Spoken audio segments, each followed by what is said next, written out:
4 damage. Dia juga pun jadi damage-nya juga di menit terakhir. Iya, dan Dia COD dulu. Ice Queen One. COD Lightning lah biasanya ya.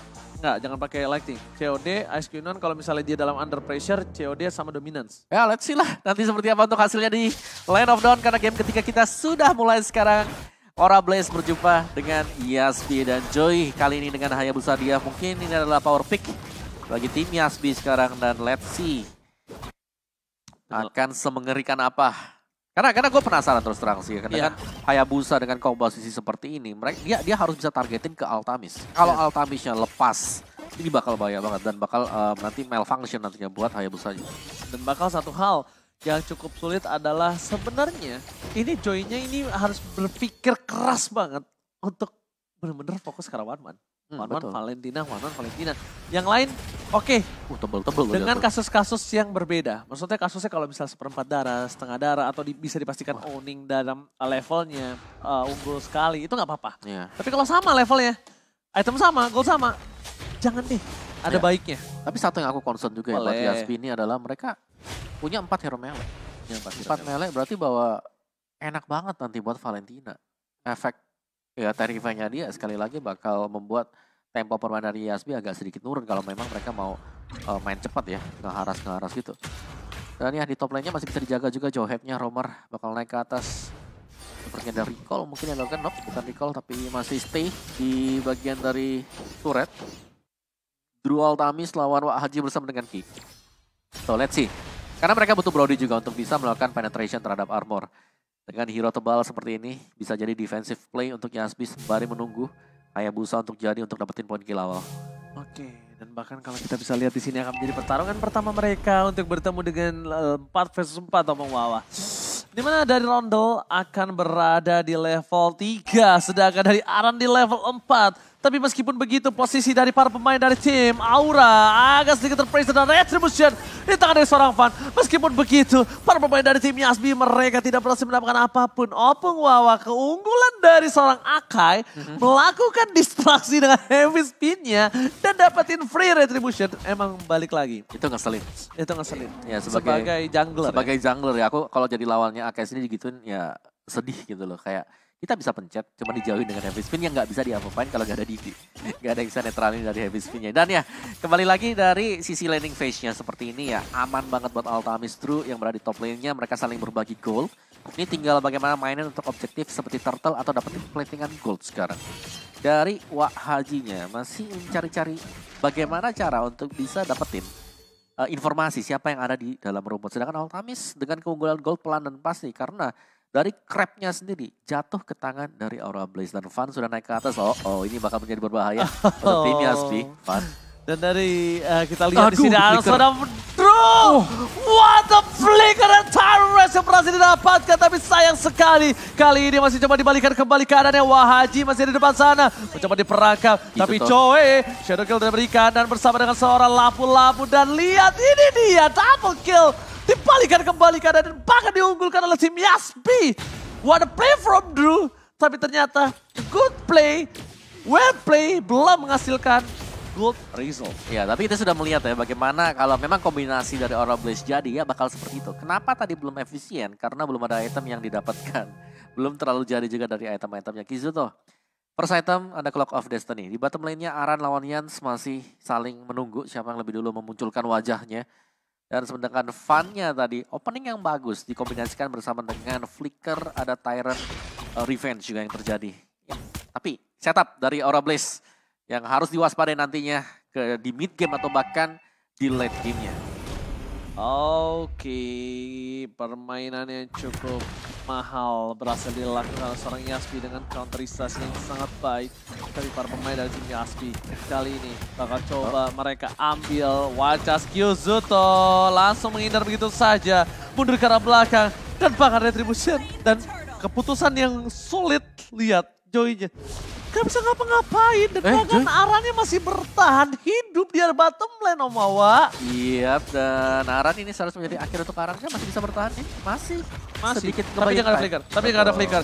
Dia nggak bisa flicker, dia langsung ditumbangin dan hampir saja dia bisa membalikan keadaan. Dan kalau Reflectorsnya tadi keluar, itu dia bisa numbangin dua orang itu. Ya, sayangnya cooldown. Ada cooldown, yes. Oke, dari sisi poin killnya masih dipegang oleh Yasbi, tapi secara objektifnya bagaimana dari Aura Blaze mereka lagi unggul. Juga sekarang Joy dengan Heptasis ini sudah bisa team fight juga untuk Hayabusa berusaha untuk mendapatkan target untuk hero-hero yang tipis ya. Karena untuk yang tebal-tebalnya ini udah susah.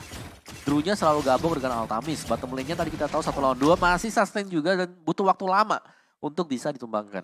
Joy-nya bingung banget untuk bisa numbangin para pemain dari tim Aura. Bingung Pung, ini gimana? Gue harus fokus kemana? Yang aku bilang dia fokus cuma bisa ke Altamis. Sedangkan dia dari tadi memberikan space untuk Altamis. Betul. Ini space yang sangat mahal yang bisa didapatkan Altamis. Dan lihat biar bottom lane Yans benar-benar terpressure. Benar-benar hancur porak-poranda diantarkan oleh seorang Aran. Bisa jadi poin tambah dan Joy akan coba untuk membalikan keadaan. Lihat retribution bakal sudah didapatkan dan ini dia tanpa adanya minion. Tidak ada pembagian damage walaupun Wawa. Oke, sementara untuk area mid lane-nya Heavy Spin sudah dipakai oleh Van. Masih bisa mundur kembali ke belakang dan Altamis memancing. Satu buah penggunaan yang sangat manis sekalian. Roundel sudah pecah dan terbang ke atas pada akhirnya. Crossbow of Tank.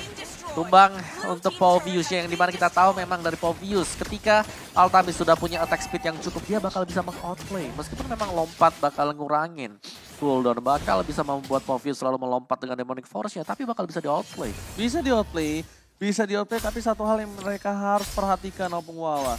Outplay yang akan terjadi oleh seorang Drew ini nanti akan bisa membalikan keadaan dari Aura. Kalau Yasbi tidak aware. Karena Joy cuma bisa split push sekarang. Udah menit 6, kasusnya berbeda. Yep. Gold juga tidak terlalu berbeda jauh. Yep. Goldnya ada berbeda, bronze perak. Bronze perak doang. Ya tapi sayang nggak sih, mereka pakai Hayabusa yang dimana power dari Hayabusa adalah untuk pick off. Cuman sekarang masih bisa dihadang ternyata dan bahkan akhirnya harus dialih fungsi. Oke, Hayabusanya main split push aja dulu sekarang. Jangankan untuk coba dihadang. Hayabusanya aja udah gak bisa ngapa-ngapain. Waduh. Dan lihat team fight. Oh Aran tiba-tiba ter-take down. Damage yang harus dikeluarkan. Dan Drones mundur ke belakang bersama dengan satu buff Van. Mencoba untuk menyelamatkan Rondel di depan sana. Tapi para pemain dari seorang tim Yasbi masih mau lebih. Terrorisment Blackheart berhasil mendapatkan tapi tidak ada follow up damage. Sayang. 1000 sayang dilakukan oleh seorang Drew itu adalah sangat-sangat BAGUS. Yes, 2 momen ya tadi ya. Dan terjadi sekali lagi cuman memang belum ada follow up damage dari Aura Blaze. Dan bahkan Yasbi mereka bisa mendapatkan mid turret yang sudah dituju dan bahkan difokuskan oleh mereka sendiri. Dan team fight-nya ini bakal ngerepotin. Ternyata Roundel sebagai mid laner mates dengan Povius yang dipakai ini sangat-sangat merepotkan dan meresahkan. Tiap kali ada Roundel, tiap kali ada Demonic Force yang dipakai, perhatian dari Aura Blaze ini ke distract ke arah dia. Semua pengen numbangin dia, sedangkan dia selalu melompat, ada extra shield lagi, ada absorb yang bisa dimainkan. Dan di bagian bottom lane-nya, top lane-nya Altamis. Gagal untuk menjaga, karena memang tadi terlalu banyak ya untuk damage yang sudah diberikan ke second turret-nya. Gila, Drew masih bersinar. Itu luar biasa loh. Itu luar biasa, dalam under kondisi ya Bung. Kita nganggapnya bukan dalam posisi tenang, damai, nyaman, rajin menabung ya. Dalam posisi under kita anggap ya. Dan bahkan para pemain dari tim Aura kali ini kita lihat di mana mereka baru berbanding 3.000 gold baru sekarang. 3.000 gold, kalau misalnya Lord didapetin nama Yasbi, kalkulasinya bisa ke 5.000 gold dan itu bisa dapetin satu buah base turret. Yep. Possibility-nya. Yep. Ini sangat bergantung dari Altamis sebentar lagi ya. Karena mungkin untuk duel dari pengambilan objektifnya, oke lah mereka masih punya fun. Cuman ya sekali lagi, kalau memang hanya ada fun dan Van-nya tiba-tiba ada di posisi yang berbeda, ini bisa dimakan sama Joy. Oke, coba di all in di depan sana, ada banget coba dihilangkan minionnya dan Yans. Terbuka satu buah weakness point dan itu keputusan yang sangat tepat untuk Altamis tidak terbang karena ini adalah saat yang ditunggu-tunggu oleh Rodal. Ter-take down, langsung ada Drew, shadow kill. 2 point kill diamankan oleh tim Yasmi. Kembalikan ada flicker, one shot from Kyuzuto. Kali ini berhasil dibalaskan kembali keadaannya. Bawa. Oh my god. Ya, sementara untuk di bottom lane-nya ada split yang dilakukan juga.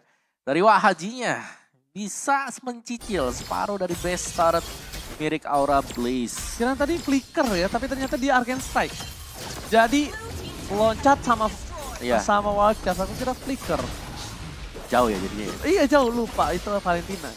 Bentuknya sama kayak Grok tadi pas lagi. Mirip tadi bentuknya mirip. Ya, dan akhirnya Yasbi mereka unggul goldnya dan bisa berfungsi juga untuk Joy dengan Hayabusa dia.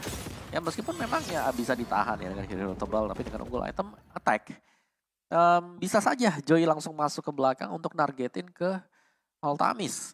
Dan dengan positioning seperti dengan defense positioning dari Aura Blaze ini, mau gak mau di sini harus menunggu bukaan juga Drew tertahan di level 9. Nah ini nih, semua tergantung Drew sebenarnya, tapi sayangnya ya itu tadi belum ada follow up damage-nya, belum ada yang bisa ngemainin semuanya. Dan dari itemnya ada Corrosion, Demon Hunter, Wind of Nature.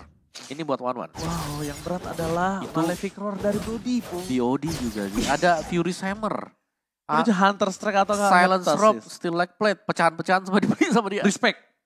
Dia respect banget dari Gilzuko, dan dia respect banget dengan adanya seorang one-one. Terlihat di sini Lord bergerak di arah bottom lane. Bebas terdeteksi atau tidak, tapi Rondel masih akan coba untuk memaksa menuju ke arah one-one. Belum mau all in karena all innya akan ada di arah bawah, bottom lane. Rondel yang akan ngebuka ini semua. Di garis depan, Aran terlalu terburu-buru. Tidak boleh memaksakan diri dan Unstoppable didapatkan. Dan satu turret pun hilang. Akan menjadi 2 turret kah di tengah sana?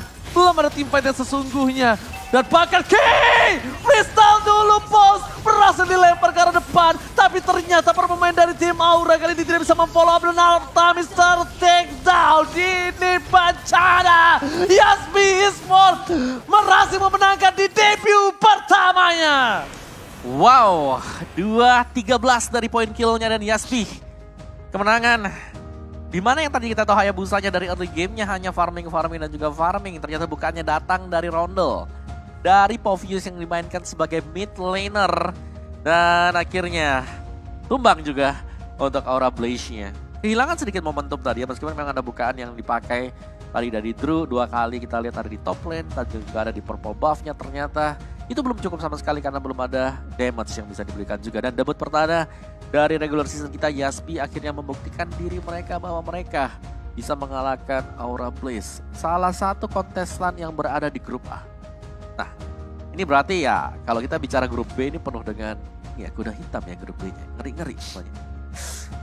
Wow. Hayabusa, Johead-nya juga tadi selalu ada Johead-nya berulang kali tadi di late game-nya. Itu eject-nya dia sangat on point. Oke. Pengen minum udah ganti kamera yang tadi. Nanti. Karena hype banget aku tadi. Seru banget sampai berdiri aku tadi mainnya. Mainnya. Nge-cashnya. Sampai lupa. Karena itu gameplay yang luar biasa dan itu benar.